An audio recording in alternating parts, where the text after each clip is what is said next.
ಲೇ ಇಲ್ಲಿ ನೋಡು, ನಿನ್ಗೆ ಹೊಸ ಬಟ್ಟೆ ತಗೊಳಕ್ಕೆ ಅಂತ 5,000 ರೂಪಾಯಿ, ಬಸ್ ಚಾರ್ಜಿಗೆ ಅಂತ 2,000 ರೂಪಾಯಿ, ಮತ್ತೆ ನಿಂಗೆ ಎಕ್ಸ್ಟ್ರಾ ಏನಾದ್ರು ಖರ್ಚಿಗೆ ಅಂತ 3,000 ರೂಪಾಯಿ ಹಾಕಿರ್ತೀನಿ. ಟೋಟಲ್ 10,000 ಹಾಕಿರ್ತೀನಿ, ನೋಡ್ಕೋ.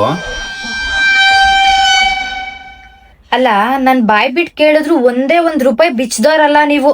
ಈಗ ನಾನ್ ಕೇಳ್ದನೇ ಹಿಂಗ್ ದುಡ್ಡು ಕಳ್ಸಿದಿರಲ್ಲ, ಏನ್ ಸಮಾಚಾರ? ಅದು ಏನಿಲ್ಲ, ಆಷಾಢ ಸ್ಟಾರ್ಟ್ ಆಗಿ 15 ದಿವಸ ಆಯ್ತಾ ಬಂತಲ್ಲ.